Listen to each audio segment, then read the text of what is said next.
కృష్ణార్పణం. హరి ఓం. శ్రీ గురుభ్యో నమః. శ్రీ మహాగణాధిపతయే నమః. శుక్లాంబరధరం విష్ణుం శశివర్ణం చతుర్భుజం ప్రసన్నవదనం ధ్యాయేత్ సర్వవిఘ్నోపశాంతయే. తిరుమల తిరుపతి దేవస్థానములు ఆళ్వార్ దివ్య ప్రబంధ ప్రాజెక్టు ద్వారా మన శ్రీకృష్ణ దేవాలయంలో తిరుప్పావే ప్రవచనాన్ని 3వ సంవత్సరం జరుపుకుంటూ ఉన్నాము. నిన్నటి వరకు 22 పాశురములని పూర్తి చేసుకున్నాము. ఈరోజు 23వ పాశురంలో ప్రవేశిస్తున్నాము. ముందుగా గోదాదేవిని ప్రార్థించి పాశురంలో ప్రవేశిద్దాము.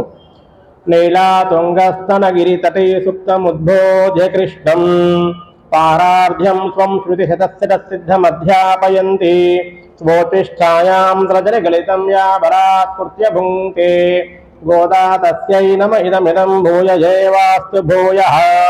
అన్నవయల్ పుదువైయాండాల్ அரங்கற்கு பன்னு திருப்பாவை பல்பதியம் இன்னிசையால் பாடி கொடுத்தால் நற்பாமாலை பூமாலை சூடி கொடுத்தாளை சொல்லு சூடி கொடுத்த சிடற்கொடியே தொல்பாவை பாடி இருளவல்ல பல்வளையாய் நாடினை வேங்கடவர்க்கு என்னை விதி என்ற இம்மாற்றம் நாங்கடவா వన్నమే నల్గు.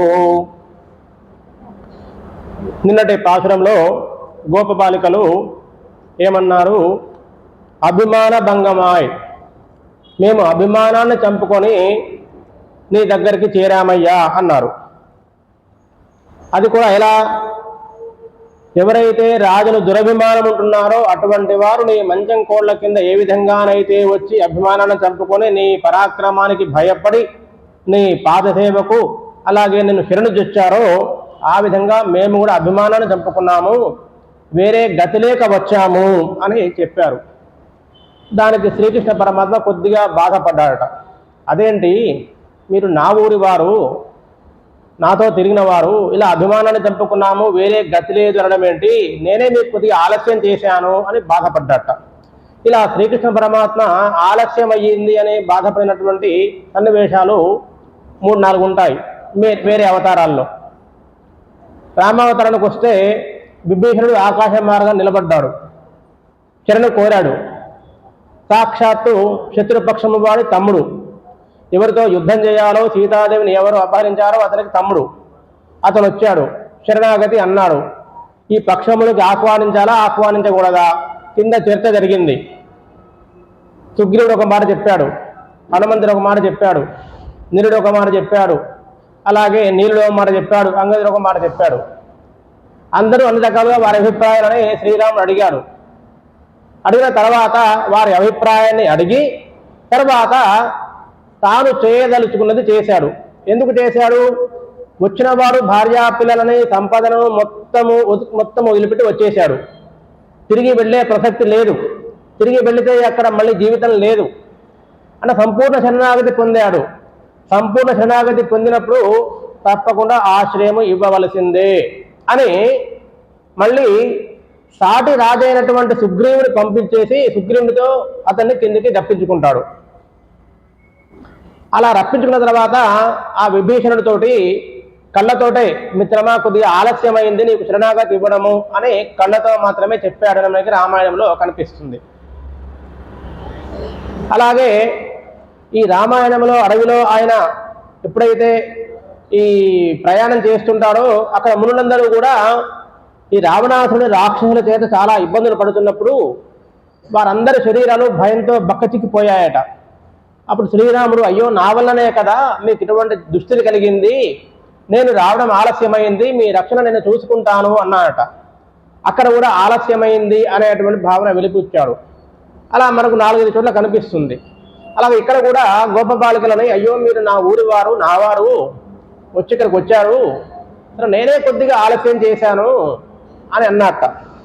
అని ఆయన ఏమంటున్నారు ఇంకా అని అన్న తర్వాత, సరే మీరు ఇంతకు ఏం చేయాలి, మీకేం కావాలి, మీ కోరిక ఏంటి అంటే వీరేమన్నారు, లేదు లేదు నువ్వేదో అలా పడకలో ఉండి మాట్లాడితే దానికి విలువ ఉండదు, అలా కాకుండా బయటకు వచ్చేసి ఒక సింహాసనము మీద కూర్చొని మాట ఇస్తే దానికి ఒక వాల్యూ విలువ ఉంటుంది. మంచం మీద పడుకుని చాలా మాట్లాడవచ్చు, దానికి విలువ ఉండదు. అది ధర్మపీఠం అనేటువంటిది, ఆ ధర్మపీఠం మీద వచ్చి కూర్చోవాలి అన్నారు. అని ఎలా కూర్చోవాలి అనే విషయాన్ని ఈరోజు పాశురంలో చెప్తున్నారు. ముందుగా పాశురాన్ని అనుసంధానం చేసుకుని వివరంలోకి వెళ్దాము. మారిమలై ములంజిల్ మన్నిక్కిరండు ఉరంగం శ్రీయ సింగం అరివిత్తుత్తి విళిత్తు వేయి మైలి పొంగ వెప్పాడుం పేరుందు ఉదరి మోరి నిమిరిందు ములంగి పరప్పట్టు పోదరుమా పోలే நீ போவை போவண்ணா உன் கோயில் நின்றெங்கனே போந்தருளே கோப்புடைய சீரிய சிங்காசனத்து இருந்தியாம் வந்த காரியம் ஆராயந்து அருளேனோ எம்பாவாய்.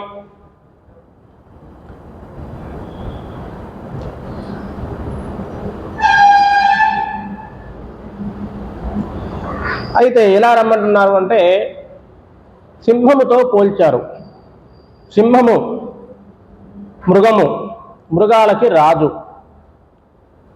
నక్షత్రాల్లో 5వ నక్షత్రము మృగశిర నక్షత్రం. అశ్విని, భరణి, కృతిక, రోహిణి, మృగశిర మృగము. అలాగే మనకి జాతక చక్రంలో కూడా 12 రాసుల్లో మేషము, వృషభము, మిథునము, కర్కాటకము, సింహము 5వ రాశి. అక్కడ మృగశిర నక్షత్రం 5వ నక్షత్రము, మృగ అనేటువంటి పదము. ఇక్కడ సింహరాశి 5వది. పంచాననము అంటారు సంస్కృతంలో సింహాన్ని. ఆ విధంగా ఆ సింహము స్వతహాగా ఎవరూ పట్టాభిషేకము చేసే పని లేదు. స్వతహాగానే పుట్టుకతోనే పరాక్రమము కలిగి వనానికి రాజు అయినటువంటిది. అటువంటి సింహము వర్షాకాలము పూర్తయిన తర్వాత ఏ విధంగానైతే నిద్ర లేచి తన గుహలో నుంచి బయటికి వచ్చేస్తుందో ఆ విధంగా రావాలి అని వీరు కోరారు. మరి ఆ సింహం ఏ విధంగా వస్తుంది అంటే ఈయన అన్నాడు, మరి రాఘవ సింహంలాగా రావాలా, నృసింహ సింహంలాగా రావాలా అన్నాడు.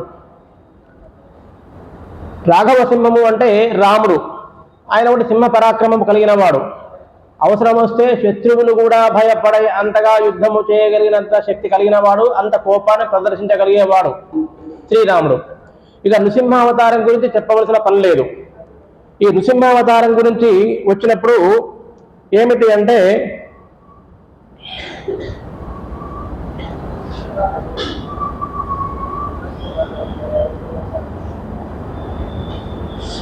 నృసింహావతారంలో ఉన్నటువంటి విశేషం ఇక్కడ చెప్పబడింది ఏమిటి అంటే, దానికి నృసింహావతారం ఎందుకు ఎత్తవలసి వచ్చింది? హిరణ్యకశిపుడు బ్రహ్మ గురించి తపస్సు చేశాడు. ఎందుకు? తన అన్నగారిని శ్రీ మహావిష్ణువు సంహరించాడు. అటువంటి శ్రీ మహావిష్ణువు తాను సంహరించాలి అని ఆయన కొన్ని వేల సంవత్సరాలు తపస్సు చేశాడు. ఆ తపస్సు వేడి వల్ల లోకాలని దగ్ధమయ్యే పరిస్థితి వచ్చింది. మనకు అనుమానం వస్తుంది, రాక్షసులకి దేవతలు వరాలు ఎందుకు ఇస్తారు? వరాలు ఇచ్చేవారు బ్రహ్మదేవుడు, శివుడు. శ్రీ మహావిష్ణువు ఇవ్వడు. ఎందుకంటే ఆయన ఎంతసేపు రక్షించాలి కాబట్టి సంహారం మాత్రమే ఉంటుంది. మరి పరమేశ్వరుడు భోళాశంకరుడు త్వరగా ప్రత్యక్షమవుతాడు. బ్రహ్మదేవుడు మనం సృష్టించిన వాడు కాబట్టి, తండ్రితో సమానము కాబట్టి ఆయన కూడా మన కష్ట సుఖాలు చూసుకోవాలి కాబట్టి బ్రహ్మను గురించి కానీ శివుని గురించి కానీ రాక్షసులు తపస్సులు చేసిన దాఖలాలు, సన్నివేశాలు మనకి పురాణాల్లో శాస్త్రంలో కనిపిస్తాయి. మరి ఎందుకు వారు వీరికి వరాలు ఇవ్వాలి? ఇవ్వకుండా ఉంటే సరిపోతుంది కదా అనే అనుమానం మనకు వస్తుంది. ఈ తపస్సు వల్ల ఒక వేడి ఉత్పన్నమవుతుంది. ఆ వేడి ఉత్పన్నమైనటువంటి వేడి లోకాలను దహించి వేసే స్థితి వస్తుంది. వాడు అలాగే వదిలిపెడితే ఆ తపస్సు వల్ల వచ్చేటువంటి వేడి వల్ల, భూషణము వల్ల సర్వలోకాలు మొల్లోకాలు నాశనం కావడం కంటే అతనికి కోరినటువంటి ఆ వరమేదో ఇచ్చేస్తే కొద్ది భాగమైనా ఇబ్బంది పడుతుంది, మిగతా అంత సుభిక్షంగా ఉంటారు కదా అని వరాలు ఇస్తూ ఉంటారు. అలా హిరణ్యకశిపుడు ఘోరమైన తపస్సు చేశాడు. బ్రహ్మదేవుడు ప్రత్యక్షమైతే హిరణ్యకశిపుడు కనిపించలేదు. అతని చుట్టూ ఒక పుట్ట పెరిగిపోయింది. అంటే ఏమీ చెరడం లేదు. ఆ హిరణ్యకశిపుని యొక్క శరీరాన్ని మొత్తం కూడా చీమలు తినివేసి, చర్మము మాంసము తినివేసి ఎముకల గూడులాగా మిగిలిపోయాడట.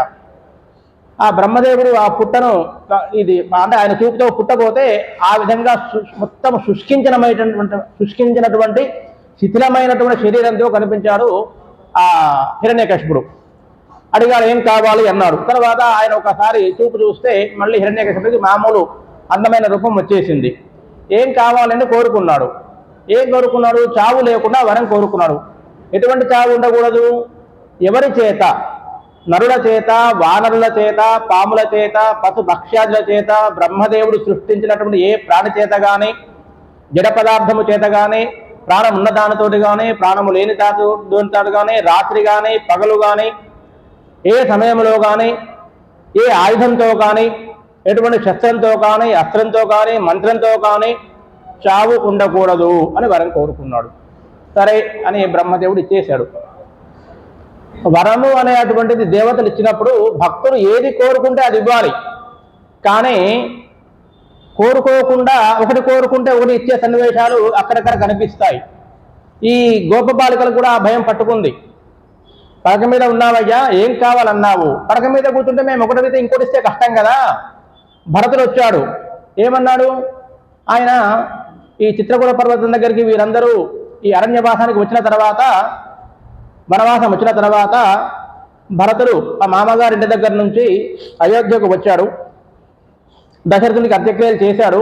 చేసిన తర్వాత రాముడు లేని రాజ్యంలో నేను ఉండలేను, ఈ రాజ్యము రాముడిదే, ఆయనే ఏలుకోవాలి అని తన యొక్క మంత్రులు, సేనాపతులతో, సైన్యంతో రాముడి దగ్గరికి వచ్చాడు. వస్తే వచ్చిన తర్వాత శ్రీరాముని అడిగాడు, అయ్యా ఈ రాజ్యం నీది, నాకు ఈ రాజ్యం మీద ఆశ లేదు. అరే మా అమ్మగారు ఏదో వరాలు అడిగితే అడగొచ్చు, నాన్నగారు ఇస్తా అంటే ఇవ్వచ్చు. ఇప్పుడు ఆ నాన్నగారు అడిగిన వరాలు ఇస్తా అన్న నాన్నగారు ఎట్లాగూ లేడు, నాకు ఎట్లాగూ లేదు. మా అమ్మగారు అడిగినందుకు నా గురించే కదా, నాకు రాజ్యం కావాలి అనే కదా. నాకు రాజ్యం కావాలి అంటే నీవు ఇక్కడికి అరణ్యవాసం వెళితే కదా నాకు రాజ్యం వచ్చేది. నాకు రాజ్యమే అవసరం లేనప్పుడు నువ్వు అరణ్యవాసం చేసే పని లేదు.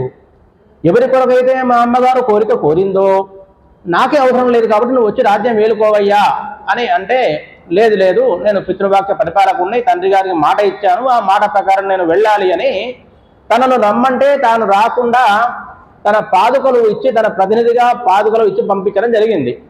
అలా ఈ గోపబాలికలకు కూడా మరి పడక మీద పడుకున్నావు, ఏం కావాలి అడగమంటున్నావు, ఒకటడిగితే ఓటిస్తావో ఏమో, కాబట్టి సింహాసనం మీద కూర్చోవాలి అని, ఎలా కూర్చోవాలి అని చెప్పే సన్నివేశం మనకి 24వ పాశురంలో.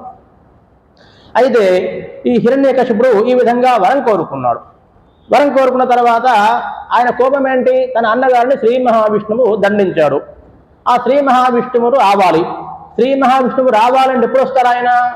ఎప్పుడైతే ఈ మునులు, తర్వాత ఆధ్యాత్మికవేత్తలు, అలాగే భగవద్భక్తులు ఉంటారో వారిని హింసించినప్పుడు వారిని రక్షించడానికి ఆయన వస్తాడు కదా. సంభవం యుగే యుగే కదా.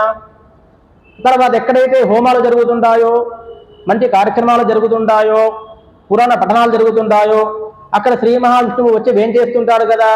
కాబట్టి అటువంటి వారినందరూ కూడా హింసించడం మొదలుపెట్టారు. వీరికి అందరికీ వారి పరివారానికి ఆజ్ఞ ఇచ్చారు. ఎక్కడ యజ్ఞాలు యాగాలు జరగకూడదు, మునులున్నా ఎవరున్నా అటువంటి వారిని ధర్మ కార్యాలన్నిటినీ మీరు చెరబట్టండి, వాటిని నాశనం చేయండి. ఎందుకంటే అవి చేస్తే ఆ మహావిష్ణువు కనిపిస్తాడు, కనిపిస్తే యుద్ధం చేయొచ్చు, చంపేయచ్చు అని ఆ హిరణ్యకశిపుడి యొక్క ఉద్దేశం. అటువంటి వరం కోరాడు. అటువంటి వరం కోరిన తర్వాత మరి ఆయన్ని సంహరించాలి అంటే అవతారం రావాలి. ఏం అవతారం వచ్చింది? నృసింహావతారం వచ్చింది. అటు మనిషి కాదు, ఇటు మృగము కాదు, రెండూ కలిసినటువంటి అవతారము. తర్వాత ఎలా వచ్చారు? తండ్రి లేరు ఆయనకి. అవతారానికి ఉన్న విశేషాలు ఏమిటి అంటే సర్వవ్యాపకత్వం ఉన్నది. ఎటువంటి సర్వవ్యాపకత్వం? అన్ని పదార్థాల్లో అంతర్యామి అయి ఉండే అటువంటిది. అంటే చేతన అచేతన పదార్థాల్లో. ఆ ప్రహ్లాదుడు హరి హరి హరి హరి అంటుంటే హిరణ్యకశిపుడికి కోపం వచ్చేసి, ఎక్కడ రాని హరి అంటే ఎందుగలడందు లేనని సందేహములకు చక్రి సర్వోపకతం దెందెందు వెతకి చూచిన అందందేగలడు అన్నాడు. అంటే మరి ఈ స్తంభంలో ఉన్నాడా అంటే ఉన్నాడు అన్నాడు. అంటే ప్రహ్లాదుడికి అంత నమ్మకం ఉన్నది. ఇందుకలడు అందు లేడు. ఎందెందు వెతకి చూచినా అంటే మనం వెతికి చూడాలి. భగవంతుడు ఎక్కడ ఉన్నాడు అని మనం వెతికి చూస్తే కనిపిస్తుంది, వెతక్కుంటే కనిపించదు. కాబట్టి అలా వెతికాడు. అలా ఉంటుంది అంటే ఈ స్తంభంలో ఉంటుందా? ఉంటుంది అన్నాడు. మరి నేను అంటున్నాను ఉంటుందో ఉండదో అనే భయం ప్రహ్లాదుకు లేదు. అంతగా పూర్తిగా భగవంతుని యందు భగవంతుడు సర్వాంతర్యామై అన్ని స్థలాల్లో, అన్ని వస్తువుల్లో, అన్ని చేతన అచేతన పదార్థాల్లో నిండి ఉన్నవాడు అనేటువంటి సంపూర్ణ విశ్వాసము కలిగిన వాడు ప్రహ్లాదుడు. ఉన్నాడు అన్నాడు. ఆయన ఆ స్తంభాన్ని పగలగొట్టాడు. స్తంభాన్ని పగలగొడితే చీల్చుకుంటూ ఆ స్తంభము పెళపెళమంటూ విరిగి నృసింహ అవతారం వచ్చి హిరణ్యకశిపుని సంహరిస్తుంది. ఎలా సంహరించింది? బరబరా ఈడ్చుకొని వెళ్ళి గడప మీద కూర్చొని తన తొడల మీద పెట్టుకొని గోళ్లతోటి చీల్చి చంపడం జరిగింది. కూర్చున్నది ఎక్కడ? సింహాసనం కాదు, గడప మీద కూర్చున్నాడు. ఆ హిరణ్యకశిపుని తన తొడల మీద పెట్టుకున్నాడు, భూమి మీద కాదు. గోడికి ప్రాణం ఉందా? ఉంది. లేదా అంటే లేదు. ప్రాణం ఉంది అంటే ప్రాణం ఉన్నది అన్నాడు అనుకోండి, మరి పెరిగిన గోరును మనం కట్ చేస్తున్నాము, మనకేం నొప్పి లేదు. ప్రాణం లేదు, మరి గోరు పెరుగుతుంది. అంటే ప్రాణము ఉన్నట్టు ప్రాణము లేనట్టు. ఈ వెంట్రుకలకి గోరికి ఈ రెండు రకాలు. వెంట్రుక పీకేమనుకోండి నొప్పి లేస్తుంది, అదే కట్ చేస్తే నొప్పి లేవదు. గోరు కూడా మనము దాన్ని కట్ చేస్తే నొప్పి లేవదు, కానీ పెరుగుతూ ఉంటుంది. అలా ప్రాణము ఉండి ప్రాణము లేనటువంటి, రాత్రి కాకుండా పగలు కాకుండా, తర్వాత మనిషి కాకుండా మృగము కాకుండా, రాత్రి కాకుండా పగలు కాకుండా సంధ్యాకాలంలో అతన్ని సంహరించాడు. అలా సంహరించినప్పుడు తర్వాత అంటే నృసింహావతారము విశేషం ఏమిటి? అన్ని పదార్థాల్లో ఉన్నాడు, తల్లిదండ్రులు లేరు, జన్మ లేదు, భక్తులు కోరిన వెంటనే శీఘ్రముగా అవతరించాడు. ఉన్నాడా? ఉన్నాడు. వస్తాడా? వస్తాడు. కొట్టు వచ్చేసాడు, అంతే. ఆలస్యం ఏమీ లేదు. తర్వాత రాగానే పరాక్రమము, మనకి దశావతారంలో అంత పరాక్రమమైనటువంటి అవతారం ఇంకో అవతారం లేదు. తర్వాత ఏ అవతారంలో లేనటువంటి ఉగ్రరూపమైనటువంటి ప్రదర్శన. జడము నుండి పుట్టుట. పుట్టాలి అంటే ఏదైనా జీవం ఉండాలి, జీవము నుంచి మాత్రమే మనకి ప్రాణి జన్మిస్తుంది. జీవము లేనటువంటి స్థితి నుంచి, జీవము లేని పదార్థం నుంచి ఏ ప్రాణి కూడా జన్మించదు. కానీ జీవము లేని జడము నుంచి జన్మించినటువంటి లక్షణము కలిగిన వాడు, అద్భుతమైన రూపము. అటువంటి రూపం మళ్ళీ ఇంకొకటి లేదు. అటువంటి నృసింహావతారము ఏదైతే ఉందో అటువంటి నృసింహావతారాన్ని ఇక్కడ వర్ణిస్తూ, ఆ విధంగా ఆ సింహము గుహలో నుంచి లేచి వచ్చే సన్నివేశం ఏ విధంగా ఆ విధంగా నువ్వు రావాలయ్యా అన్నారు. అంటే మరి సింహంతో పోలుస్తున్నారు, అదేమిటి అంటే లేదు లేదు, పరాక్రమానికి మాత్రమే నువ్వు సింహము, అటు నృసింహావతారంతో తర్వాత రాముడితో ఉండే పరాక్రమము. కానీ నీవు అతసీ పుష్పము లాంటి సౌకుమార్యమైన వాడివి. అతసీ పుష్పం అంటే శంకు పువ్వు అని చెప్తారు. ఆ శంకు పువ్వు చాలా బాగుంటుంది, అందంగా ఉంటుంది, నీలి కలర్లో. కానీ తెంపిన తర్వాత కొద్ది గంటలుగా వాడిపోతుంది. అటువంటి సౌకుమార్యము కలిగిన వాడు అంటే నీకు పరాక్రమము ఉన్నది, సౌకుమార్యం ఉన్నది. నేను పోల్చడం వరకు కానీ ఈ సౌకుమార్యము సింహానికి సౌకుమార్యము లేదు, పుష్పానికి పరాక్రమము లేదు, కానీ రెండు నీలో ఉన్నాయ్యా అని చెప్తూ ఆ సింహము ఏ విధంగానైతే మేల్కొనిందో ఆ విధంగా మేల్కొని రావాలి. మరి ఎలా మేల్కోవాలి? సింహము గుహలో నిద్రించింది, వర్షాకాలం మొత్తం కూడా గుహలో నిద్రిస్తుంది. వర్షాకాలం అందరూ కూడా ఈ సన్యాసులు యతులు అందరూ కూడా ఒకటే దగ్గర చాతుర్మాస్య వ్రతాన్ని చేస్తారు. రాజులు యుద్ధాలు చెయ్యరు, ఎందుకంటే వర్షాకాలము దారులన్నీ మూసుకుపోతాయి, చెరువులు కుట్టలు నిండుతాయి, మనకి పోవడానికి వీలుగా ఉండదు కాబట్టి యుద్ధాలు చేయరు. కాబట్టి అంతా మామూలుగా ఉండేటువంటి స్థితి. అలా ఆ వర్షాకాలము పూర్తయిన తర్వాత సింహము తను లేచి గుహలో నుంచి బయటికి వచ్చే సన్నివేశము. సింహం ఎలా లేవాలి అనే విషయాన్ని ఇక్కడ వీళ్ళు చెప్తున్నారు. సింహము పడుకున్నా సరే ఆ సింహము పరాక్రమం లాగానే ఉంటుంది. పడుకుంది కదా అని సింహం దగ్గరికి వెళ్ళి ఎవరు సెల్ఫీ తీసుకోరు. ఏ జంతువు లేదా ఒక ఎలుక కానీ, ఒక కుందేలు కానీ, ఒక పిట్ట కానీ సింహం దగ్గరికి వెళ్ళదు. పడుకున్నది అంటే పడుకున్నా పరాక్రమమే. పడుకున్నా లేచినా రాజు రాజే, పరాక్రమమే. అయితే సింహాన్ని లేచే సన్నివేశం మనం చూస్తామా? మనము కదా ఎవరు చూడలేము. చూశాడంటే వాడు ఉండడు, చెప్పలేడు. కానీ మనకి గోదాదేవి మాత్రం అందంగా ఈ పాశురంలో సింహం ఏ విధంగా మేల్కొనింది అని వర్ణించింది. అది చాలా గొప్పదనం, చాలా మంచిగా అనిపిస్తుంది. పడుకున్న సింహము, మనం కూడా పడుకుంటాం. ఇక మన నిత్య జీవితానికి పనికి వచ్చేది కూడా మనము ఇక్కడ అన్వయం చేసుకోవచ్చు. ఆ పడుకున్నటువంటి సింహం ముందుగా ఏం చేయాలి? మెలకువ తెచ్చుకుంటుంది. అంటే కళ్ళు తెరవదు, జ్ఞానం ఉంటుంది. బయట శబ్దాలన్నీ వినిపిస్తాయి. బయట శబ్దాలు ఏం జరుగుతుంది, ఏంటి, ఎవరైనా మాట్లాడుకుంటున్నారా, బయట వర్షం ఆగిపోయిందా, పడుతుందా, ఇటువంటి శబ్దం వినిపిస్తుంది. తర్వాత నెమ్మదిగా కళ్ళు తెరుస్తుంది. నెమ్మదిగా కళ్ళు తెరిచిన తర్వాత అలా కళ్ళు విప్పారి ఆ తర్వాత ఒకసారి తలని ఇటు అటు కొద్దిగా తిప్పేసి, అంటే కొద్దిగా ఆ తలను జూలు విదిలించేస్తుంది, మెడంతా జూలు ఉంటుంది కాబట్టి.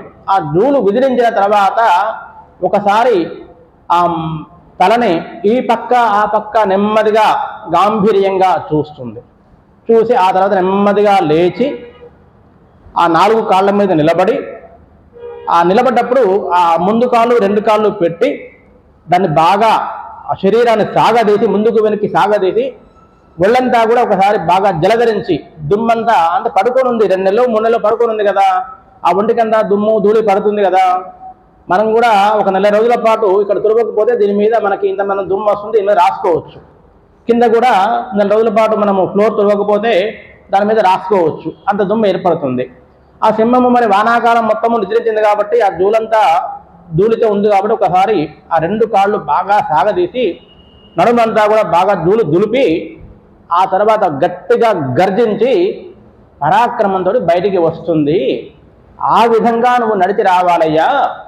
ఆ లేచి సింహము గుహలో నుంచి ఏ విధంగా మేలుకుని నడిచి వస్తుందో ఆ విధంగా లేచి రావాలి. నిన్న మీరు కళ్ళు తెరిచే సన్నివేశం చూసాము, ఈరోజు నడిచి వచ్చే సన్నివేశాన్ని చూడాలి. అయితే నడిచి రావడానికి లేవాలి కదా, శయం మీద నుంచి లేవాలి, ఏ విధంగా లేవాలి అనే విషయం మనకి గోదాదేవి ఇక్కడ మనకి సింహాన్ని ఉపమానంగా చెప్తూ మనకి చూపించింది. మనం కూడా శయం మీద నుంచి లేస్తాము, మనం కూడా ఎలా లేవాలి మొన్న ఆయన చెప్పారు, మనం కూడా మాట్లాడుకున్నాము. ఊరికే మెలకగానే ధరాలమని లేచిపోకుండా మెలక అయింది. మెలకువకు వచ్చిన తర్వాత కాసేపు అలా ఉంటే బయట శబ్దాలు వినిపిస్తుంటాయి, మనకి చెవులకు వినిపిస్తుంటాయి. కళ్ళు తెరవము, నెమ్మదిగా కళ్ళు తెరుస్తాము. కళ్ళు తెరవగానే ఏం చేయాలి? 2 అరిచేతులు, కరాగ్రే వసతే లక్ష్మి, కర మధ్యే సరస్వతి, కరమూలేదు గోవిందే, కరాగ్రే ప్రభాతే కరదర్శనం. 2 చేతులు చూసుకొని బాగా అరిచేతులు రాసుకొని ఆ తర్వాత ఒళ్ళంతా కూడా సింహం ఏ విధంగా సాగదీసిందో 2-3 సార్లు ఒళ్ళు విరుచుకున్నాం అనుకోండి, అప్పుడు ఏమవుతుంది? ఈ శరీరంలో ఉన్నటువంటి మనం రాత్రంతా పడుకొని శరీరంలో అన్ని అవయవాలు విశ్రాంతి స్థితిలో ఉన్నటువంటి అన్ని కూడా కొద్దిగా యాక్టివేట్ అవుతాయి. ఒళ్ళు విరుచుకొని ఆ తర్వాత నెమ్మదిగా లేచి భూమి మీద కాలు పెట్టి అప్పుడు ఆమె సముద్ర వసనయదేవి ఆ శ్లోకం చదువుకొని ఆ తర్వాత లేచి ఏం చేయాలి?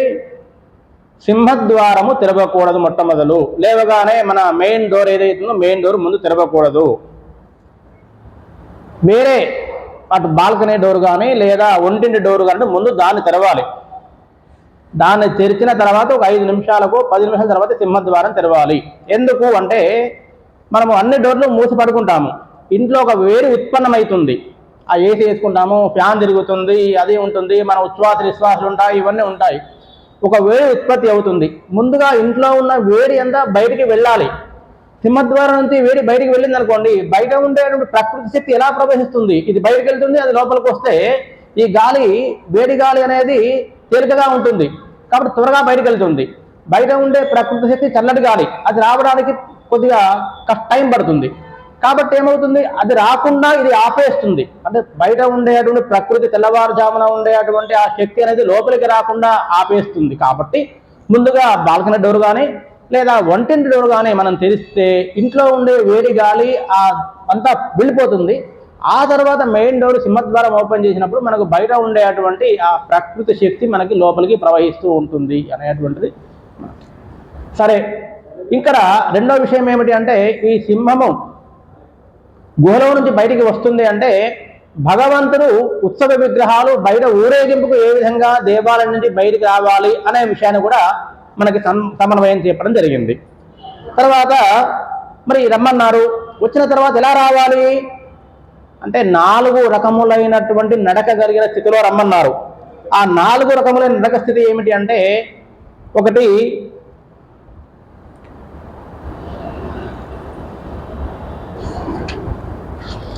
శార్దూల, సింహ, గజ, వృషగమనము, చతుర్గతి.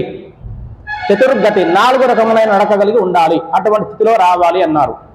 చతుర్గతి అని మనకి విష్ణు సహస్రనామంలో కూడా మనకి శ్లోకంలో వస్తుంది, ఒక నామం ఉంటుంది. శార్దూలము, సింహము, గజము, వృషభము. వృషభము అంటే గర్వము. ఒంగోలు గిత్త ఎలా ఉంటుంది? గాంభీర్యంగా నడుస్తుంది, పరిగెత్తదు, అడ్డగోలుగా వెళ్ళదు. ఆ వెళ్ళేటప్పుడు దాంట్లో ఉండే గాంభీర్యం కనిపిస్తూ ఉంటుంది. అటువంటి గర్వంలాగా హుందాగా నీవు ఆ పడక నుంచి లేచి సింహాసనం మీదకి రావాలి. అది ఒక రకమైనటువంటి నడక. రెండవది గజగాంభీర్యము. ఏనుగు ఉంటుంది, ఏనుగు కూడా ఆ లావల శరీరంతో నడుస్తూ ఉంటే ఒక విధమైనటువంటి అందము, గాంభీర్యంగా ఉంటుంది. తర్వాత పులి చమత్కారపు దూకుడు. పులి ఆ లేళ్లు కానీ దుప్పులు కానీ అవన్నీ కూడా అడవిలో ఉంటాయి. పులి ఎక్కడుంటుందో తెలియదు, వచ్చి దాని మీద పడేంత వరకు దానికి తెలియదు పులి మీద పడింది అనేది. చమత్కారంగా దూకుతుందట పులి తెలియకుండా. అటువంటి చమత్కారపు దూకుడు. తర్వాత సింహము పరాక్రమము కలిగినటువంటిది. అటువంటి పరాక్రమంతో ఈ 4 రకములుగా నీవు నడిచి రావాలి అని. ఇక్కడ నడక అన్నప్పుడు అది మనకు కూడా వర్తిస్తుంది, ఎలా నడుస్తాము ఏంటి అనేటువంటిది. సరే, ఇక్కడ 4 చెప్పారు. మనకి బజార్లో కుక్కలు వెళ్తుంటాయి, మీరు ఎప్పుడైనా అబ్జర్వ్ చేయండి. ఎలా వెళ్తాయి? పరిగెత్తుతుంటాయి, స్పీడ్గా వెళ్తాయి. అవతల ట్రైన్ వెళ్ళిపోతుంది, ట్రైన్కు టైం అయిపోయింది అనే రీతిలో పోతాయి కుక్కలు. మరి దానికి ఏం పని ఉందో అర్థం కాదు, అలా వెళ్తున్నాయి కుక్కలు మామూలుగా, పరుగు అనేటువంటిది. అలాగే యూనిఫామ్ డ్రెస్లో ఉండే ఉద్యోగులు ఉంటారు, అటువంటి వారి నడక ఎలా ఉంటుంది? ఒక కాలుకి ఇంకో కాలుకి అంగలు వేసినప్పుడు సమానమైనటువంటి డిస్టెన్స్తో నడుస్తారు వాళ్ళు. అంటే ఒక యూనిఫామ్ డ్రెస్లో ఉండేటువంటి వాళ్ళు. అంటే నడక, మనిషి యొక్క నడకను బట్టి అతని స్థితి ఏమిటి, అతను ఏ విధంగా ఉంటాడు, ఏం చేస్తుంటాడు అనేది కూడా ఆధారపడుతుంది. ఇక్కడ ఈ విధంగా నడవమన్నారు అంటే పరాక్రమము, గాంభీర్యము, గర్వము ఇవన్నీ ఉండాలి. అని ఒక రాజుకు ఎటువంటి లక్షణాలు ఉండాలి, అటువంటి లక్షణాలను కలిగి నీవు వచ్చి ఈ సింహాసనం మీద కూర్చుని మా కోరిక మేము చెప్తాం, అంతేగాని పరక మీద కూర్చున్నా ఏంటి, ఎందుకు వచ్చారు అంటే దానికి ఏం విలువ ఉండదు, అలా కాదు అన్నారు. ఈ సింహాసనానికి 4 కాళ్ళు ఉంటాయి. ఈ 4 కాళ్ళు ఏమిటి, దేనికి ప్రతీక అంటే, ఒక కాలు ధర్మము అధర్మానికి, ఒకటి జ్ఞానానికి అజ్ఞానానికి, ఒకటి ఐశ్వర్యము అనైశ్వర్యము, 2 వైరాగ్యము అవైరాగ్యము. ఈ 4 అంటే ఒకటే దాంట్లో ధర్మము ఉంటే ఒకటి ధర్మమైనా ఉంటుంది, అధర్మమైనా ఉంటుంది. జ్ఞానము కానీ అజ్ఞానం కానీ, ఐశ్వర్యం కానీ ఐశ్వర్యం లేకపోవడం కానీ, వైరాగ్యం కానీ వైరాగ్యము లేకపోవడం కానీ. అంటే భగవంతుని ఆశ్రయించినప్పుడు మనకేం రావాలి? అధర్మము వెళ్ళి ధర్మ మార్గములో నడిచేటువంటి మనస్థితి రావాలి, అజ్ఞానము వెళ్ళి జ్ఞానము రావాలి, అనైశ్వర్యము వెళ్ళి ఐశ్వర్యము రావాలి, అలాగే వైరాగ్యము అవైరాగ్యం నుంచి వైరాగ్యము రావాలి.